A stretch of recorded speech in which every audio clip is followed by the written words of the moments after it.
Today is a double day. Today is a double training day. I'm training twice again today, starting out this morning with a 3-hour road ride, and then this evening we've got our Thursday chain gang. I mean, I could sit here and talk about how tired and how sore my legs are, but I'm not going to, probably. I might complain a little bit.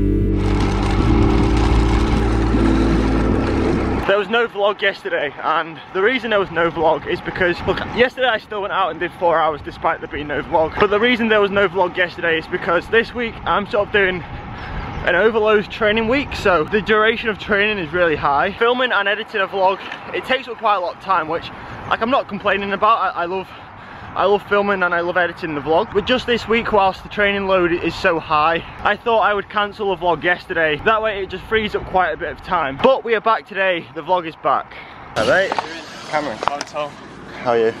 So I met with Tom today. He sent me a message on Facebook and said, I'm off college this week and I live near you. Do you want to go for a ride? So here we are, we're going for a ride. And I thought, yeah, that'll be good. A fairly steady ride, but no, he's so skinny. I've got a hard job staying up with him.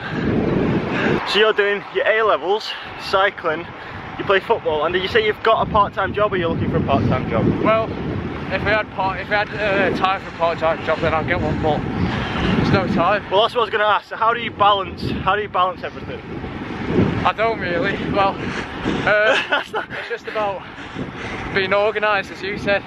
It's just about having a schedule, and then if you stick to it, yeah, cycling, college, revision, yeah, and then if you stick to it, then you'll find it's a lot easier than just doing it however you want. Yeah, I think that's one of the main things I would say. It's just being organised and having a plan and keeping to a schedule.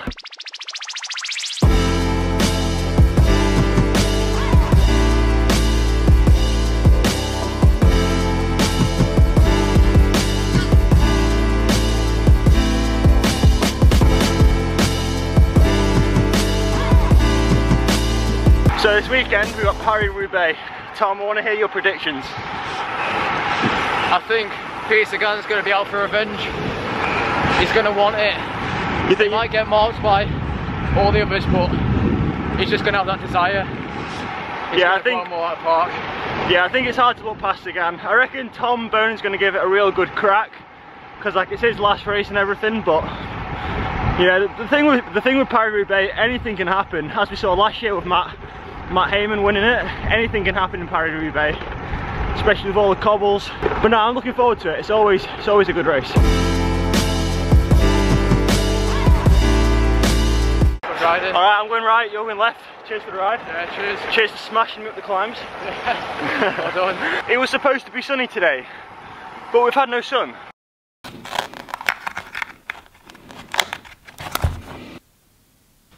So this is my bedroom, this is where I sleep, but I never film in here because the natural lighting, well, there is no natural lighting. But hey, I'm gonna film in here today. So during today's ride, me and Tom were talking about balancing training, balancing cycling and racing and all the things that come with that, with schoolwork. And I just want to elaborate on that a little bit and also give you my experience. So I know a lot of the viewers are, maybe you're doing your GCSEs or maybe you're doing your A-levels. I'm not too sure what the equivalent is in the US, but when you're 16 and when you're 18, you do exams. I know a large proportion of my viewers are currently in that period, and you might be thinking, I want to focus on cycling, I don't want to focus on schoolwork, I don't care about school, I don't care about exams, I just want to focus on cycling. I get that. I was in the exact same position. I did well on my GCSEs, but then when I started my A-levels, my head just fell off. To put it plainly, my head fell off. I didn't want to go anymore. I didn't want to do my A-levels. All I wanted to do was cycling and was training. And I pretty much screwed up the whole of my first year in sixth form. The whole of my first year. The results I achieved at the end of that spelled D-U-D-E. Dude, that's not something to be proud of. I mean, it sounds kind of funny, but it's not something to be proud of. And then the second year, I sort of matured a little bit, and then I decided to put a little bit more focus into my schoolwork, and I actually achieved really good grades. So my second year exams, I achieved like amazingly, and overall it brought me up to some fairly decent A-level results. I think I ended up with BBC overall. But had I not screwed up the whole of the first year and focused on my schoolwork in the first year, I probably would have achieved a lot better than BBC. I was just too focused on cycling and other stuff and not focusing on my schoolwork. And if I could go back and do that first year differently, 100% I would. The way I look at it and the way I want to portray it to you watching here now is you've got your whole life to cycle. You know, even if you want to become a professional cyclist, you've still got the next 10, 15, even 20 years. Whereas A-levels or GCSEs or whatever exams you're doing is 2 years. 2 years where you have to focus on your schoolwork and put cycling to the side. 2 years. That's it. And once those 2 years have gone, you're never going to get those 2 years back. You're always going to be able to ride your bike, but you're not always going to be able to sit your A-levels or sit your GCSEs. And I know it's not all about the exam results, but in the moment, if you've got that opportunity, take it. So a few people have started asking me where's the drone been in the vlogs, and to be honest with you, the weather here in the UK the last couple of weeks, it's either been raining or it's been too windy. Today it's not raining and there's not much wind, so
So I was flying my drone there with Mike up Rivington, and Rivington is the main climb on the Chorley GP circuit, which is a national race that I will be doing in 2 weeks. Yeah, I think it's 2 weeks until Chorley GP. That's come around quick. Just rolling out for session number 2. We're in the evening now, so the temperature's got a little bit lower. Hence this neck warmer, but I'm starting to feel the effects of all this training now. I'm not gonna lie, leaving my computer and putting my kit back on was quite a challenge tonight. Like, it's a weird feeling with my legs, they're just dead. But I'm happy to be out, rolling out to the chain gang tonight. It's gonna be another hard hour, but it'll take me up to about 5 hours for the day. Okay, chain gang montage in 3, 2, 1.